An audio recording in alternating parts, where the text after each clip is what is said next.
Gracia y paz, amados hermanos y amigos. Les habla su anfitrión Ángel Colón y como siempre mi esposa, la excelentísima Soy Malvelles. Excelente, tenemos que hacerlo de esa manera para despertar, ¿verdad? Claro, y para estar ahí animosos. Exactamente. Es un placer estar con ustedes en este día, tarde o noche, depende de la hora que usted esté viendo o escuchando este video.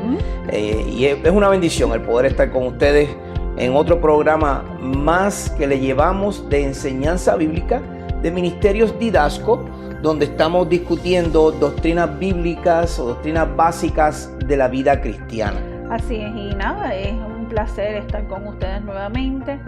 Agradecemos su apoyo, todas las oraciones que han tenido con nosotros, así que más que agradecidos por estar una vez más con ustedes. Quisiéramos hacer, Sori, una nota aclaratoria antes de comenzar, y es que les enviamos palabras de consuelo y fortaleza, nuestro más sentido pésame a la familia pastoral de la Iglesia Bautista Sin Paredes de Salinas y el pastor, nuestro hermano y amigo Juan Ramón Pique, que su papá ya fue promovido a la gloria eterna. Se graduó, estoy en la graduación. Ya, ayer estuvimos en la graduación, sí, exacto, ayer estuvimos allá, ahora estuvimos en su velatorio, pero él está en la presencia del Señor. Así es. Está promovido, así dice el pastor Alier en Caguas, ¿verdad? Que está promovido al reino de los cielos. Y también nuestras condolencias a la familia de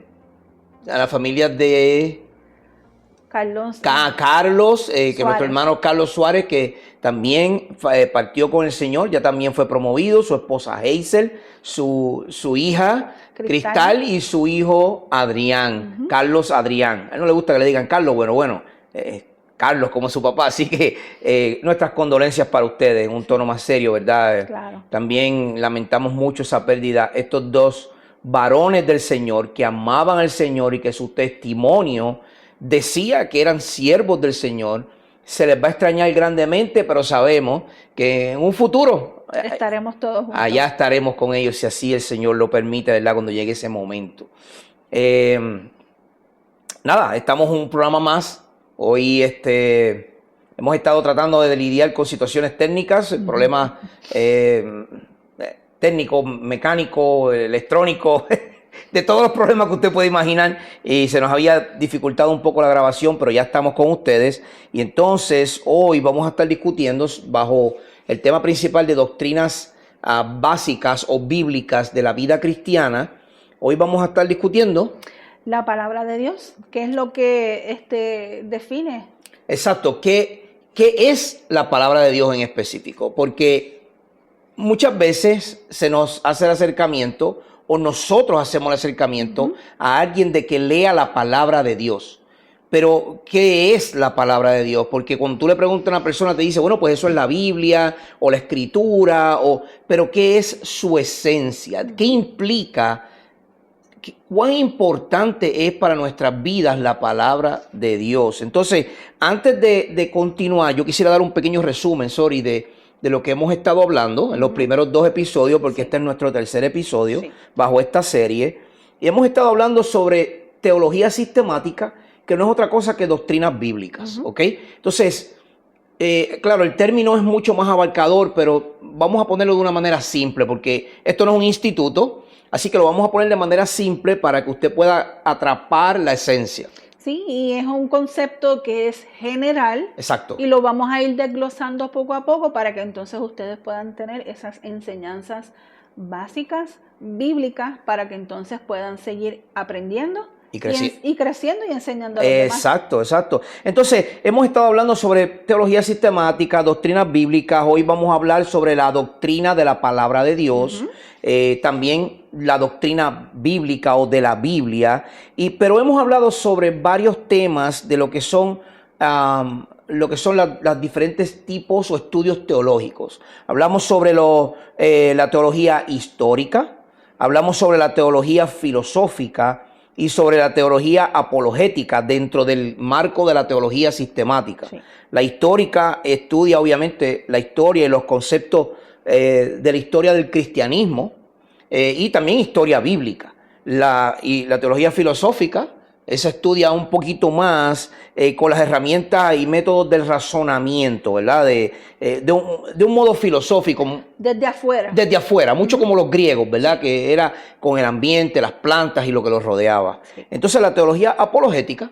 La defensa de la fe. La defensa de la fe. En ese tipo de teología o estudio teológico, más bien presentamos una defensa de nuestra fe basada en la veracidad de la Escritura, de la fe cristiana.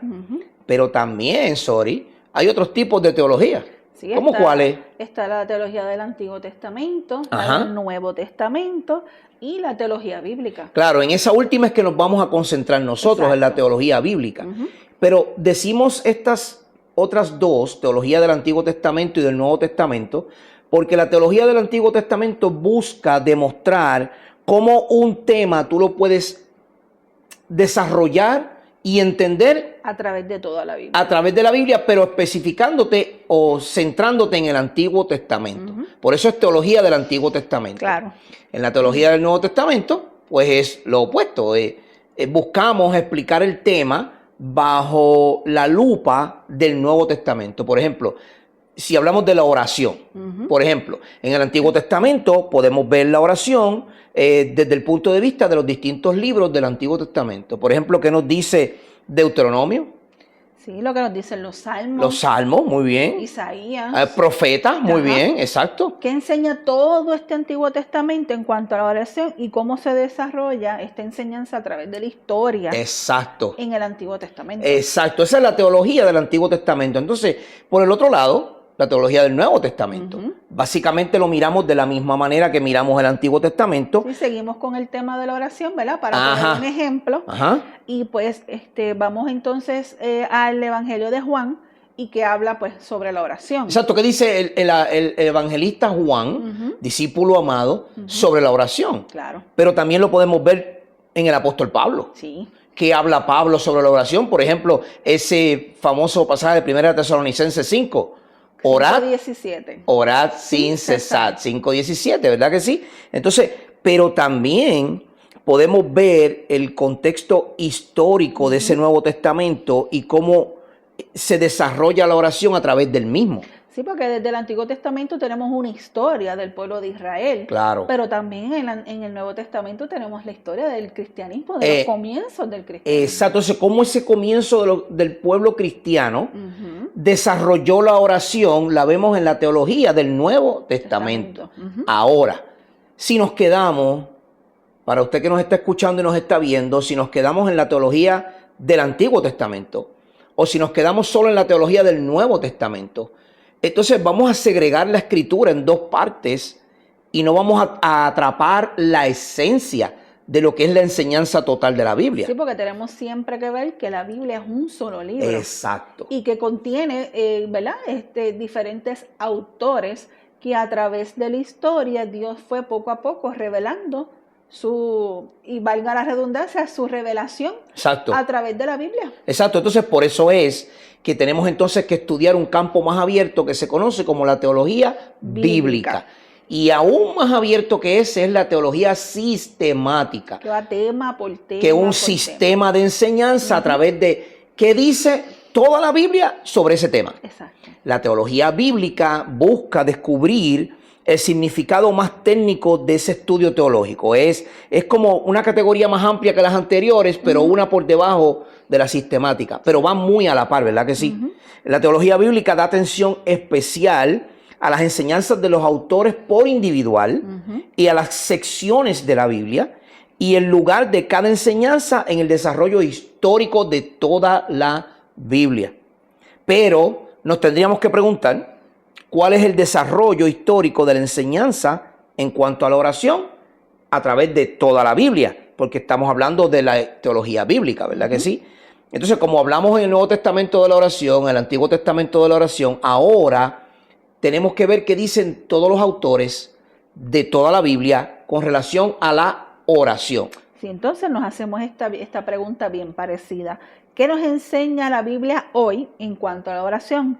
Lo que sería la teología sistemática, según la definición que dimos. Exactamente. ¿Ves que esta teología bíblica nos enseña o nos lleva a la teología sistemática. Por lo tanto, el tema que estamos desarrollando en general o global, que es doctrinas básicas de la Biblia cristiana, que no es otra cosa que las doctrinas bíblicas. Sí. Estamos haciendo teología. Claro. Estamos estudiando a Dios. Y eso lo dijimos en los 2 primeros episodios. Si usted quiere ver un poquito más allá, tiene que ir a los 2 primeros episodios para poder escuchar el tema concreto, ¿verdad? Pero hoy nos vamos a concentrar en la palabra de Dios. ¿Qué pregunta te viene a la mente? ¿Cuáles son estas formas de la palabra de Dios? ¿Cómo se identifica qué es palabra de Dios? Bueno, porque si vamos a hablar de la teología bíblica, y en este caso vamos a hablar de la palabra de Dios como tal, es como la palabra que me dijo Sori, ¿verdad? Claro. Bueno, pues en este caso vamos a ver la palabra de nuestro Dios. Correcto. No el libro como tal de la Biblia, sino su palabra, su palabra. Entonces, tenemos que ver qué se quiere decir con la frase palabra de Dios. Y en realidad hay diferentes significados que se le puede dar a la frase la palabra de Dios. Pero yo quisiera distinguir estos significados y los vamos a dividir, ¿verdad?, en diferentes partes. Son como 4 partes, nos vamos a ir por encimita de ellas.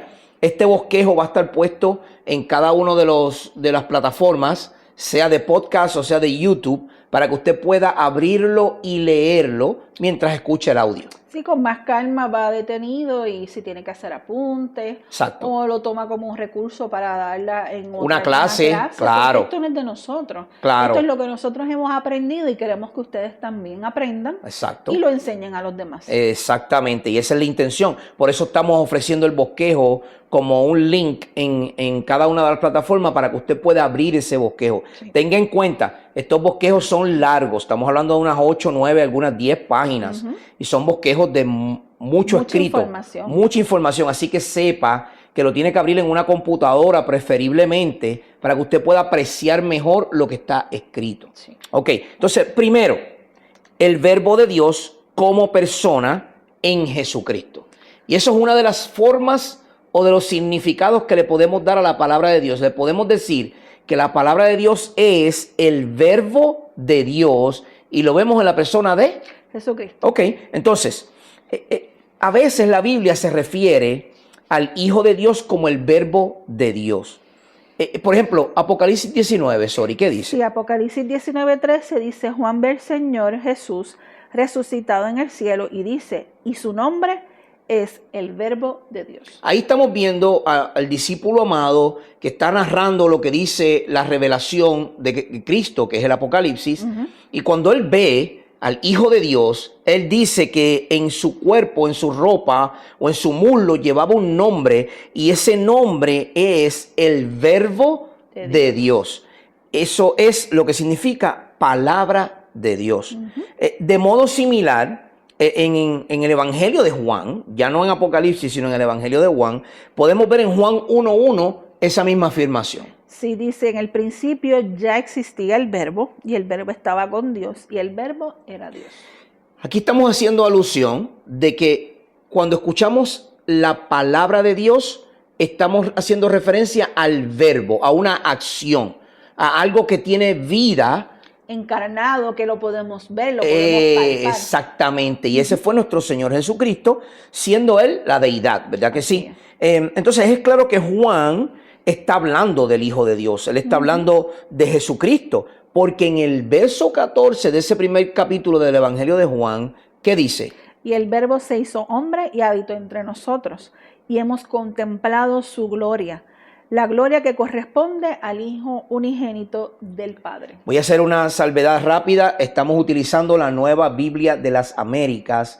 Es una versión que es una traducción formal de los manuscritos originales, no del original, pero de las copias originales. Y es bien fiel a palabra por palabra.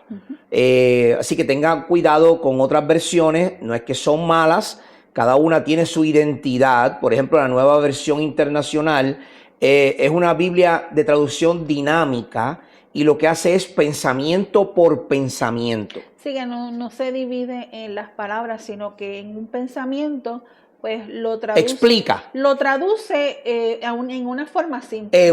Exactamente. Así que para que usted tenga idea de qué versión estamos leyendo. Entonces continuamos. Los versículos que acabamos de leer en el Evangelio de Juan y en el Apocalipsis no son los únicos casos en la Biblia que se refiere al Hijo de Dios como el Verbo o el Verbo de Dios.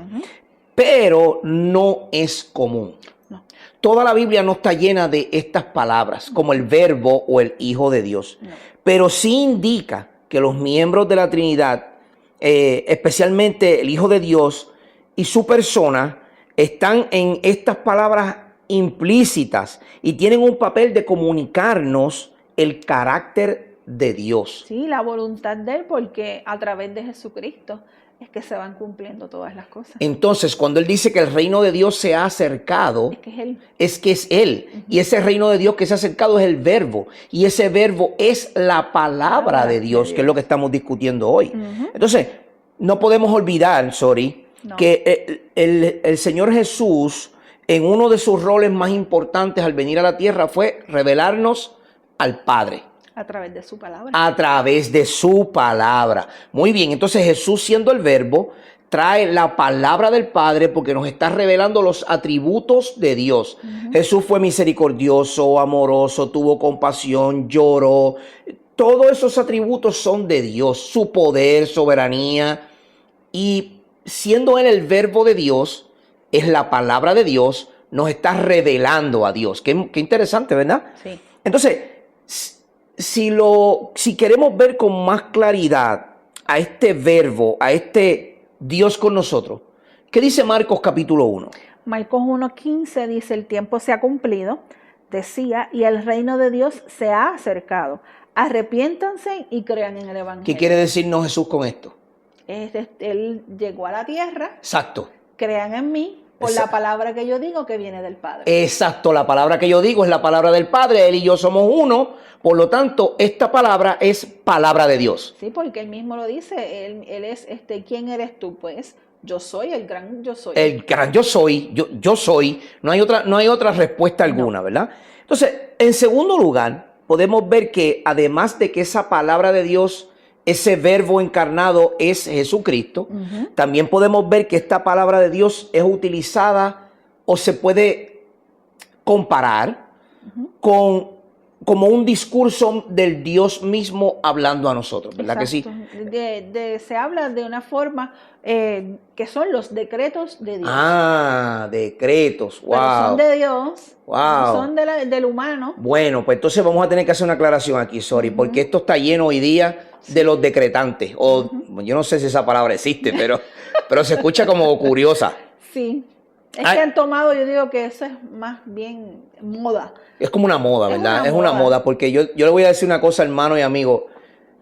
Cuando veamos ahora lo que es decretar, es bien diferente. Usted va a entender que ninguno de nosotros tenemos poder para decretar absolutamente nada. Absolutamente nada. Absolutamente nada. Y eso lo dice la Biblia, no lo digo yo.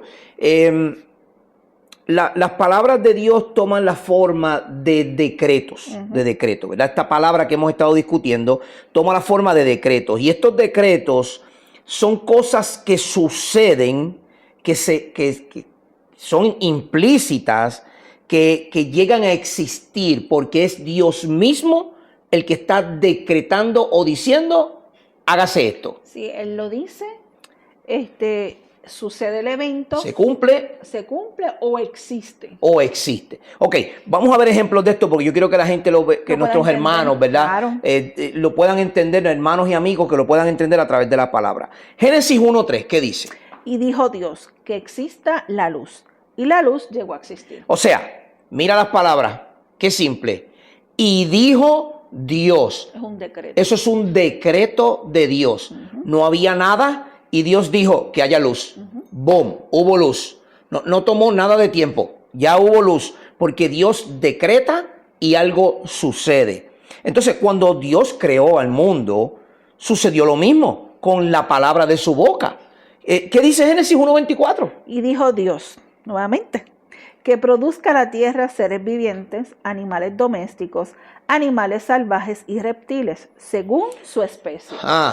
Y dijo Dios, nuevamente, otro decreto de Dios.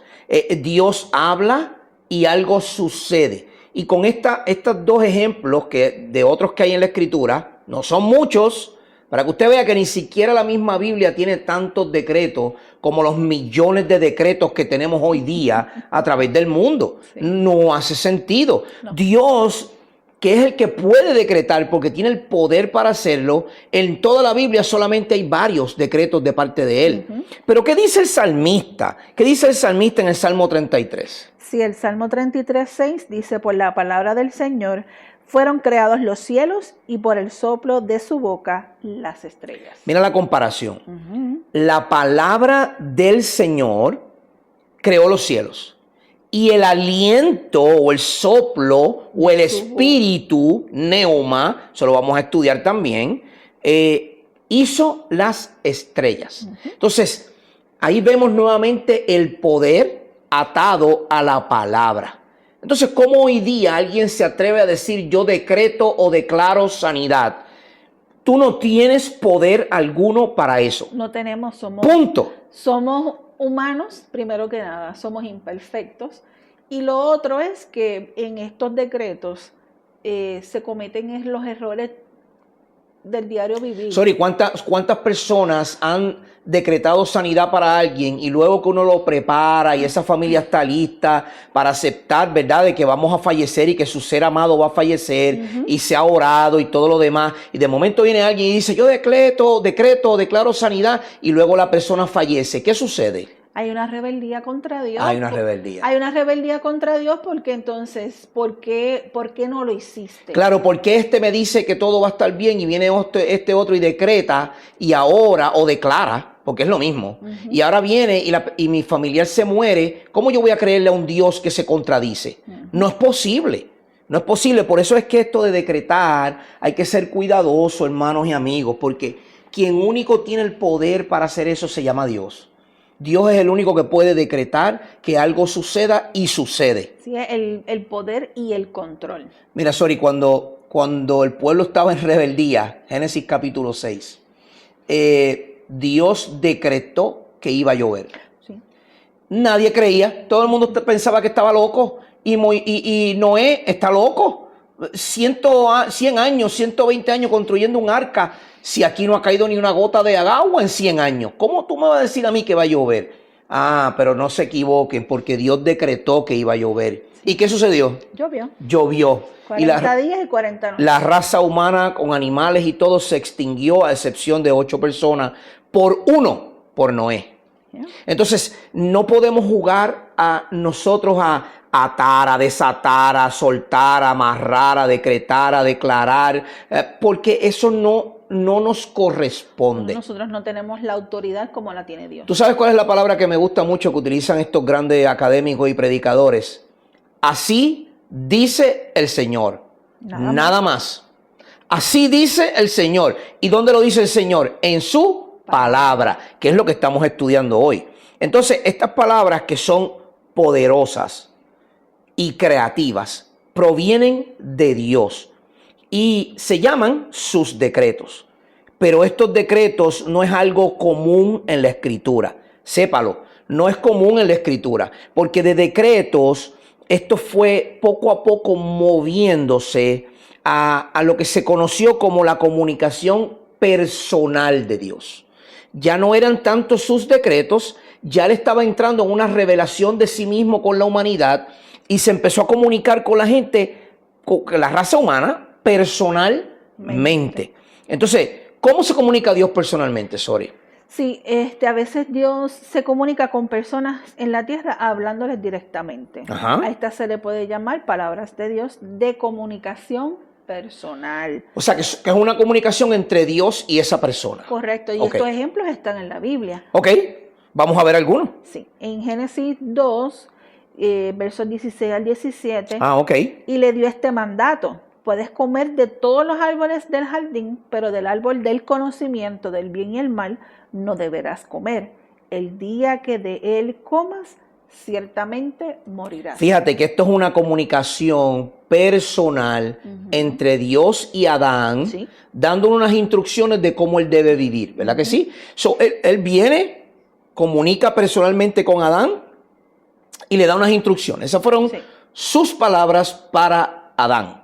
Entonces, después de que Adán y Eva obviamente no le hacen caso y caen por causa de la tentación y su concupiscencia, ellos mismos caen y el pecado entra a la humanidad, Dios entonces imparte una maldición a la humanidad. Sí.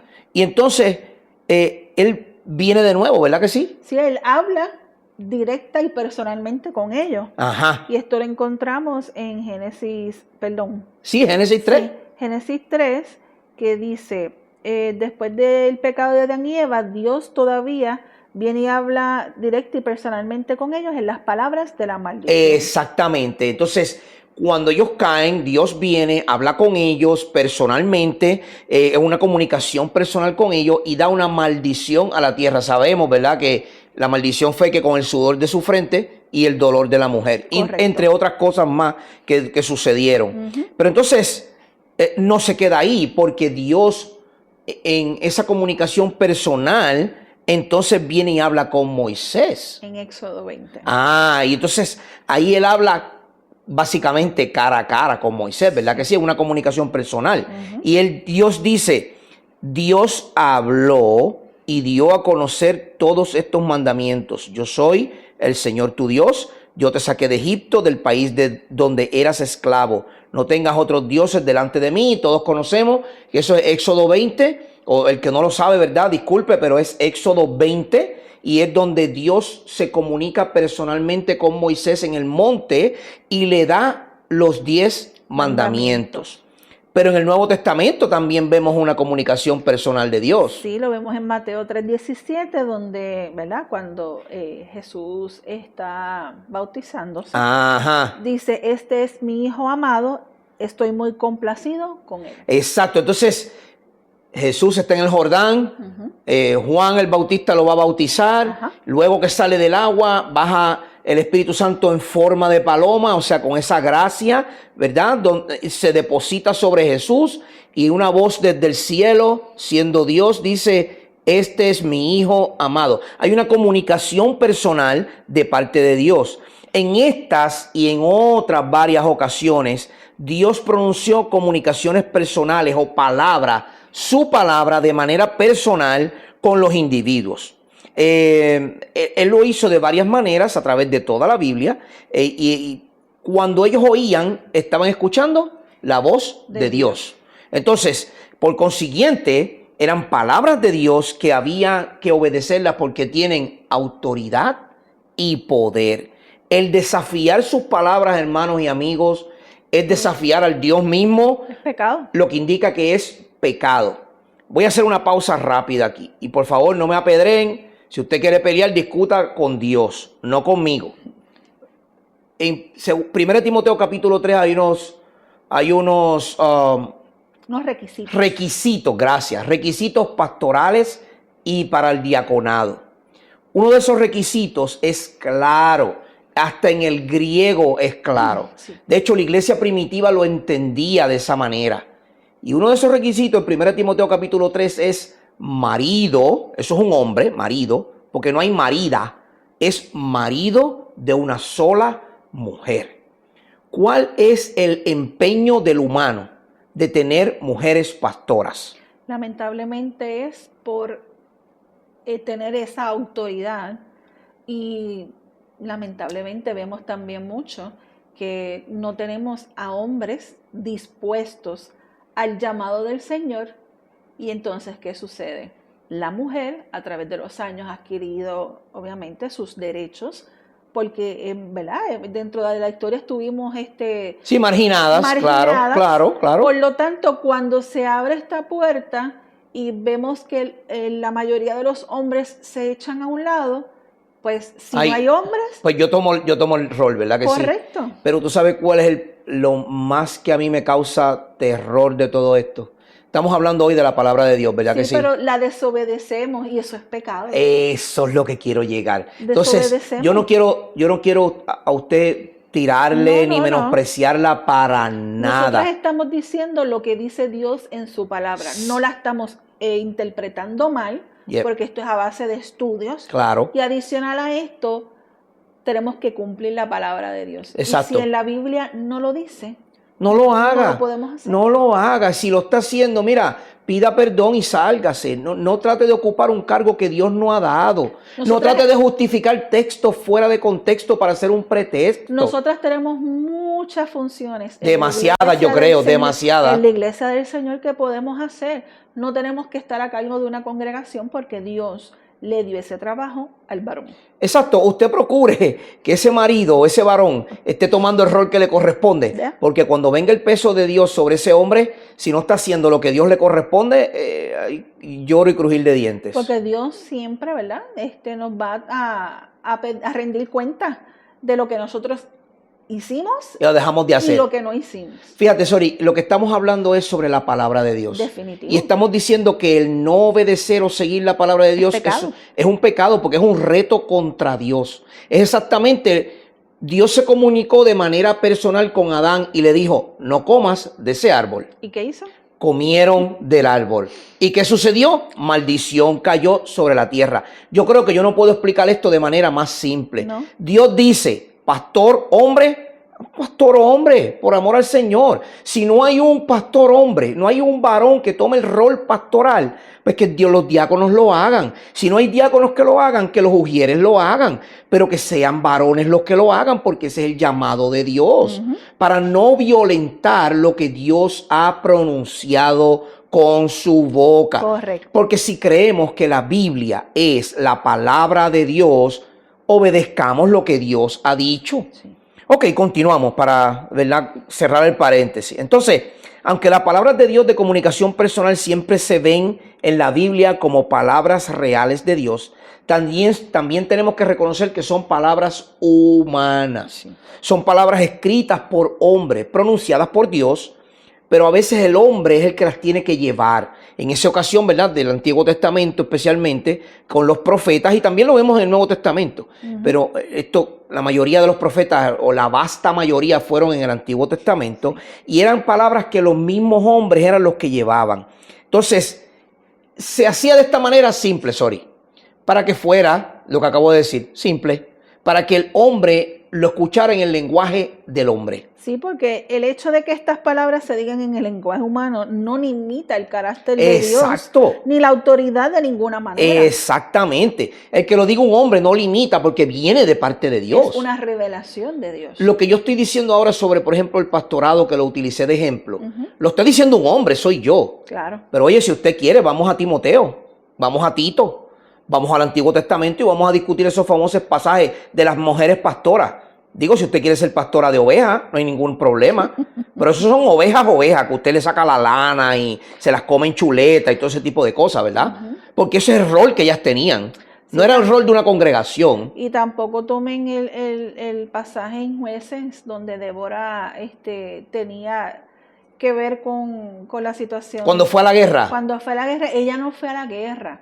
Es bien claro que tenemos que tomar ese pasaje en contexto. Ella lo que hizo como su función de mujer fue darle apoyo a Barak para que fuera a la guerra. Sí. O sea, ella tenía su función como profetisa. Claro. Pero eso es lo mismo que estamos hablando. Ella profetizó a Barak para que hablara Dios a través de ella y ella lo animara a que fuera a la guerra. Exacto. Ella lo acompañó. Claro. Pero era dándole soporte. Aunque ella no era la esposa de Barak. Sí. Pero simplemente el apoyo de una mujer hacia un varón de Dios es bien importante. Es vital, es vital, es vital. Sí. Por eso es que tenemos que entender lo que la palabra de Dios dice, para no entrar en el pecado de irnos en contra de ella. Entonces, algunos teólogos, con el tiempo, han utilizado esto para entonces aludir a que la palabra de Dios es imperfecta. Sí, porque a través de la filosofía y de todo esto el absolutismo y el relativismo, como hemos mencionado anteriormente, pues obviamente se pone en duda, pues eso viene de humanos, eso es imperfecto. Exacto, y tengamos cuidado con estos teólogos que se han dedicado a menospreciar o a socavar la palabra de Dios, porque el que hayan sido palabras humanas no le quita autoridad ninguna, no. Porque es Dios mismo el que las está dando. Porque si no fuera así, Sori, tendríamos que coger todas las Biblias que tenemos y deshacernos de ellas. No, y Dios no se equivoca ni Dios se contradice. Exacto. Entonces, no nos equivoquemos con que las palabras de Dios de comunicación personal son imperfectas, no. Porque al contrario, tienen toda la autoridad. De hecho, es todo lo contrario. Todas las palabras que provienen de Dios siempre ponen una obligación sobre nosotros. Si nosotros nos jactamos desde el púlpito diciendo que son palabras de Dios, que esto es palabra de Dios, esto, aquello y lo otro, ¿por qué no obedecemos la palabra de Dios? Pues entonces tiremos la Biblia a un lado y sigamos entonces diciendo gibberish, como dice el americano, disparates. Y hacer lo que nos parezca. Lo que nos parezca, por conveniencia, no. Sigamos la palabra de Dios. Entonces, en tercer lugar, la palabra de Dios, como un discurso también, han sido pronunciadas por labios humanos, y esto va muy atado a lo que acabamos de mencionar anteriormente. Frecuentemente la Biblia nos levanta profetas. En la Biblia Dios nos levanta profetas por medio de los cuales Él hablaba, ¿verdad que sí? Sabemos que los profetas mayores son 4, son 5 libros, pero son 4 profetas mayores. Lamentaciones no es un profeta, Lamentaciones es un libro de Jeremías, el profeta. Entonces tenemos los 12 profetas menores, Moisés fue profeta, Abraham también. O sea, el Antiguo Testamento está lleno de profetas que Dios nos dio, cada uno en diferente época, diferente tiempo, diferente ambiente, diferente cultura, todo era diferente. Por eso es que la Biblia es autoritativa y no se contradice. Entonces, es evidente que, aunque son palabras humanas, dichas en lenguaje humano, como dijimos, estos profetas traían autoridad de Dios. Moisés, en Deuteronomio 18, dijo unas palabras contundentes para nuestra población hoy. Sí, contundentes y con el sentido total de que Dios dice que hagamos esto. La autoridad de Dios. Exacto. ¿Qué dice Deuteronomio 18? Por eso levantaré entre sus hermanos un profeta como tú. Pondré mis palabras en su boca y él les dirá con todo lo que yo le mande. Si alguien no presta oído a las palabras que el profeta proclame en mi nombre, yo mismo le pediré cuentas. Pero el profeta que se atreva a hablar en mi nombre y diga algo que yo no le haya mandado a decir, morirá. La misma suerte correrá el profeta que hable en nombre de otros dioses. Deuteronomio 18, del 18 al 20. Sí, son palabras fuertes que revelan el Dios de poder. Y su carácter. Claro. Hermano, por favor, no se confunda ni equivoque. Nosotros no estamos tratando de menospreciarle ni de... Yo no sé ni qué palabra utilizar más para disculparme, de verdad. Pero yo no tengo ningún motivo o no debería estar pidiendo tanta disculpa. ¿Usted sabe con quién nos tenemos que disculpar? Con Dios. Con Dios. Con Dios tenemos que pedirle perdón a Dios. Porque estamos ahí profetizando que va a venir una tormenta. Estamos profetizando que va a venir un gran terremoto. Estamos profetizando que se acabe el año en el 2012. Tremenda porquería de película del 2012. Sí, no, y que también han salido recientemente también diciendo que dentro de 5 años van a pasar cosas. No, y ahora con lo de Israel y Gaza, tenemos la profecía de Israel y Gaza, que tenemos la profecía de Gog y Magog, que eso está mal interpretado también, que Rusia es Gog y el presidente es Magog y ay santo Dios, ¿dónde dice eso en la escritura? ¿Dónde? Entonces sacamos profecías fuera de contexto para hacer un pretexto, comenzamos a asustar a la gente. Mire, diga lo que dice el pastor Miguel Núñez. Nosotros ganamos, se acabó. Sí, nosotros ganamos. Cristo venció la muerte. Gloria a Dios por eso. Y si estamos crucificados con Él, nosotros también vencimos. ¿Para qué pensar en esas locuras y ponerse en una forma de caos y de miedo? Eso no es necesario, uno puede ni dormir. Porque en Cristo tenemos que descansar y Él es el que toma nuestras aflicciones. Claro, imagínate tú, si yo me pongo a leer Mateo 24 y ahora van a venir rumores de guerra, van a venir guerras, terremotos, las mujeres que están encintas, esto, aquello, lo otro. Si usted está en el tejado, no baje a la casa. Si usted Ay, santo, yo no podría dormir nunca. No. Pendiente que el mundo se va a acabar. Bueno, gloria a Dios, ven ya, Señor Jesús, y que se acabe esto de una vez. Porque, Dios mío, qué mucha profecía tenemos. Oh, Dios me profetizó, Dios me profetizó. Mire, lea su Biblia y estudie la palabra de Dios. Y olvídese de las profecías. Eso no le da ni le quita absolutamente nada. Es más, le quita, porque le quita el sueño, le quita el descanso, le quita... Miren, olvídese de eso.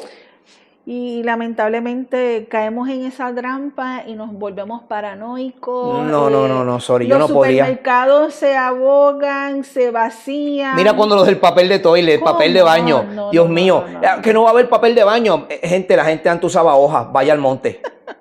Disculpen por las palabras tan grotescas, ¿verdad? Pero, oiga, no, que se va a acabar las botellas de agua ante la gente. Yo bebí agua de la quebrada detrás de mi casa. Yo no sé qué pasa con la humanidad, que nos hemos sumergido tanto en este tipo de falacias y cosas tan ambiguas. Creando pánico. ¿Tú sabes por qué, Sori? Porque no cogemos este libro que está aquí. Yo tengo mi Biblia en mi mano, dentro de las muchas que tengo. Pero no cogemos este libro. Es más, ahora la tenemos en el celular. No, ni siquiera abrimos el celular para ver la palabra de Dios en la mañana y luego queremos profecías. ¿Ok? Alejémonos de eso porque no es necesario. Dios es tajante en Deuteronomio. Él dice, no estés diciendo palabras que yo no he dicho. No estés poniendo palabras en mi boca que yo no he dicho. Pero lo mismo hizo con Jeremías. En Jeremías 1 dice, he puesto en tu boca mis palabras. Él dice, Dios dice, yo he puesto mis palabras, no las tuyas.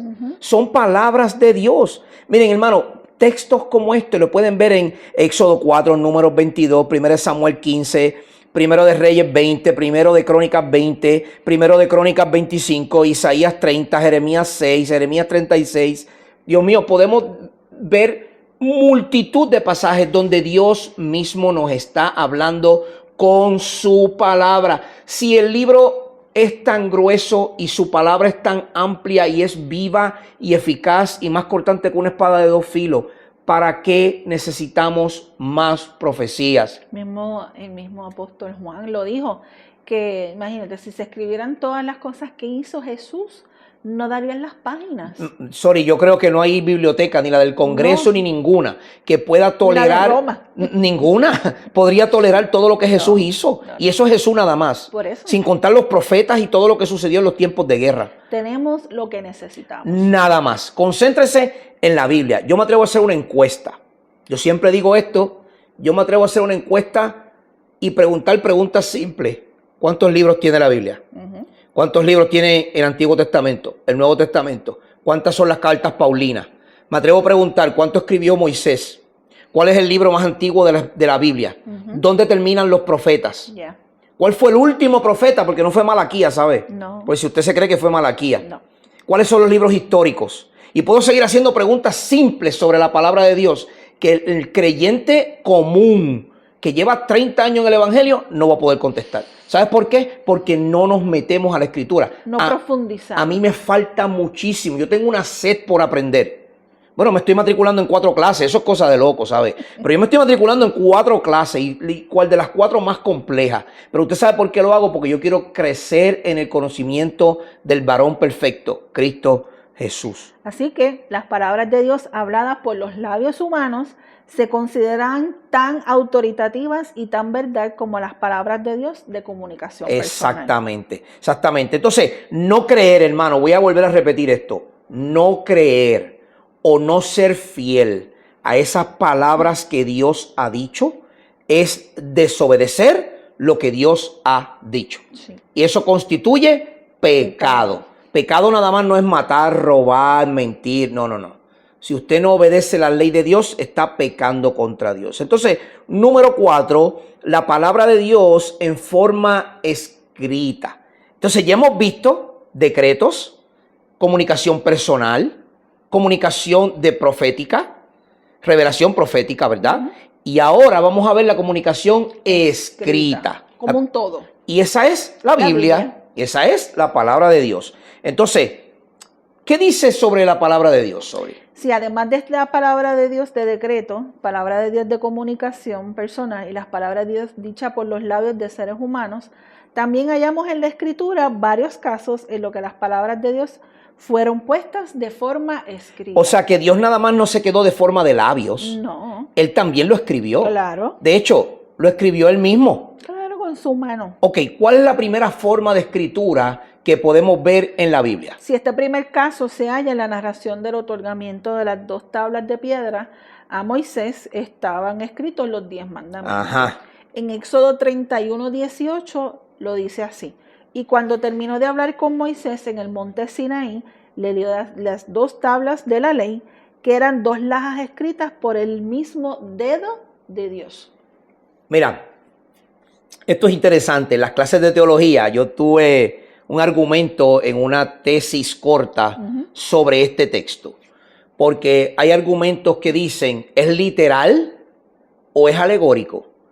Claro que la Biblia lo primero que tenemos que hacer es interpretarla de manera literal. Usted no cambie nada de lo que hay ahí. Literal. Hay pasajes que son más oscuros, que requieren un poco más de enseñanza. Este texto tenemos que apreciarlo de manera literal y ver si en algún otro lado de la escritura hay algún otro texto que nos pueda corroborar este mismo. Pero mientras tanto, como no vamos a entrar en esa profundidad, porque si vamos al libro de Daniel, vemos que la mano escribió en la pared, ¿verdad? Esas palabras que Daniel ve escritas, que eran imposibles de entender para muchos, y Daniel fue el que las tuvo que descifrar. Digo, gracias al Espíritu de Dios, ¿verdad? Pero sí sabemos que Dios, lo creemos, que Dios literalmente escribió estas tablas de piedra. Y para confirmar, esto está también escrito en Éxodo 32:16, mira, 34:1 y el 28, que dice en estas palabras: tanto las tablas como la escritura grabada en ellas eran obra de Dios. Ahí no hay dudas, ya está. Para nada. No digamos fue Moisés, no. Fue Dios. Correcto. Dios escribió por primera vez para que nosotros tuviéramos por escrito su voz, su palabra escrita y palpable. Moisés también vuelve y habla sobre esto en Deuteronomio 31, se lo voy a dejar para que usted lo busque porque el tiempo nos apremia, pero en Deuteronomio 31 también Moisés escribe estas palabras y las escribe para darlas al pueblo. Sí. Entonces, Moisés está hablando de que la ley de Dios pasó de parte de Dios a Moisés de manera verbal. Moisés la escribe y luego la pasa al pueblo. Y esto sucedía cada cierto tiempo, que esta ley habría que reescribirse. De hecho, cada rey tenía que volver a escribir la ley. Entonces, pero más adelante leemos en el libro de Josué, que Josué también escribió. Claro. ¿Qué dice Josué capítulo 24? Sí, lo registró en el libro de la ley de Dios. Entonces Josué volvió a reescribir lo que ya Moisés había dicho en la ley de Dios. Pero Dios también le ordenó a Isaías. ¿Ves? Seguimos el relato progresivo de la escritura de la palabra de Dios. Dios le dice a Isaías: anda pues delante de ellos y grábalo en una tablilla, escríbelo en un rollo de cuero, para que en los días venideros quede como testimonio eterno. Casi nada. Sus palabras son eternas. Claro. Entonces tenemos que se escribía en piedra, en madera. Se escribió lo que se conocía como cuneiforme, que eran unas tablas de barro con un tipo de simbolismo en líneas, una escritura la más antigua que existe en la humanidad. Se escribió en papiro, se escribió en rollos. Y hoy tenemos papel bien finitito que se utiliza exclusivamente para escribir nuestras Biblias el día de hoy. Dios le dijo a Jeremías también que escribiera. Dios, en el Nuevo Testamento vemos a Jesús prometer a sus discípulos que el Espíritu Santo le iba a decir y a recordar todo lo que Jesús había dicho. Y eso lo encontramos en Juan capítulo 14 y Juan capítulo 16. El apóstol Pablo también, por su parte, dice las mismas palabras cuando escribe a los Corintios. Es mandato de Dios. Son palabras que Dios nos ha dado. Entonces, se debe notar claramente se debe notar que las palabras que se consideran escritas son palabras del Dios mismo. Aunque son escritas en su mayoría por humanos, siempre son palabras de Dios. Y como lo hemos mencionado anteriormente, estas palabras son autoridad y absoluta verdad. Y si no las obedecemos, ¿Estamos en pecado? Estamos en pecado. Estamos en pecado. Varios beneficios resultan de poner por escrito la palabra de Dios. Primero, se preserva esa palabra. Ya no son dichos de boca, sino que son escritos, están plasmados. Sí, hoy en estos días depender de la memoria y de la repetición de la tradición. Se nos olvida, sorry. Es bien difícil. Es demasiado lo que tenemos. Bien difícil. El segundo lugar, además de preservar esta palabra por escrito, es que tenemos la oportunidad de inspeccionarla repetidamente. Tenemos la oportunidad de escudriñarla, de estudiarla, de entrar en debates amenos sobre distintos temas. El fin del mundo, los ángeles, los demonios y otras cosas más. Sí, pero nos ayudan a comprender y para obedecer. Para obedecer. Y en tercer lugar, las palabras de Dios por escrito están accesibles para muchas personas, en muchos idiomas, en muchos lugares del mundo. Sí. La palabra de Dios, después de ser decretada, continuó revelándose hasta tenerla por escrito. Cuando llegó a ser escrita, al ser escrita, entonces se logró o Dios permitió las traducciones al griego, al arameo, al hebreo, al etíope, al africano, al español, al latín, imagine, son cientos de idiomas y son cientos de países o lugares en el mundo donde esta palabra de Dios ha llegado.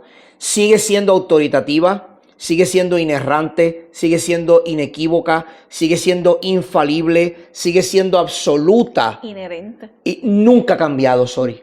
Nunca ha cambiado. Hermano y amigo que me escucha, Dios ha permitido y muchos hombres en el mundo han muerto para permitir que esta palabra llegue a nosotros.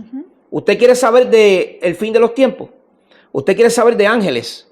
¿Usted quiere saber del rapto de la iglesia? ¿Usted quiere saber de la deidad de Cristo? ¿Usted quiere saber del Espíritu Santo?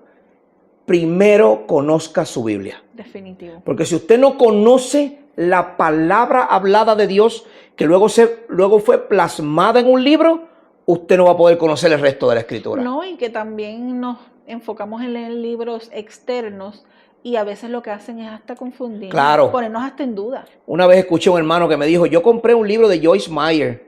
Ay, Dios mío, por poco me dio un ataque cardíaco. Un libro de Joyce Meyer. Wow.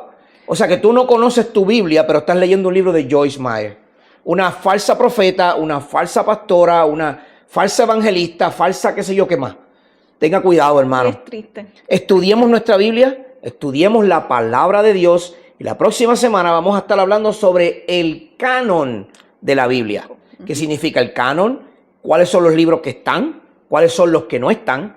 ¿Por qué están los que están? ¿Por qué no están los que no están? ¿Qué significa deuterocanónico? ¿Qué significa apócrifo o apócrifa? ¿Qué significa canon? Todas esas palabras que a veces se dicen del púlpito y usted no sabe ni lo que significa. No sabemos, de verdad. Y hemos tenido que aprenderlas. Pues yo quiero que usted las aprenda. Claro. Y de eso vamos a estar hablando la próxima semana para entonces continuar nuestras enseñanzas de doctrinas básicas o bíblicas para la vida cristiana. Claro que sí. Caminemos juntos en santidad. Aprendamos a conocer a nuestro Señor. Su palabra es la que nos va a revelar quién es Él. Amén. Entonces, Sori, hasta la próxima semana. Sí, hasta la próxima. No olviden nunca suscribirse a nuestro canal, la campanita para recibir las notificaciones y acuérdense que Didasco Ministries o Ministerios Didasco estamos todos los lunes con nuestros episodios y todas las semanas van a recibir notificaciones. También tenemos los miércoles Radical contra la Corriente. El próximo tema es el propósito de Dios cumplido en Jesús. Y eso va a estar saliendo ya este sábado porque nos atrasamos un poquito esta semana en nuestras grabaciones. Pero no se equivoque, el sábado va a tener el nuevo episodio de Radical y ya mañana, hoy estarán ustedes escuchando este programa. Así que gracias y paz de nuestro Señor Jesucristo para todos ustedes. Hasta la próxima semana. Que el Señor les colme de ricas y abundantes bendiciones. Les amamos en el Señor.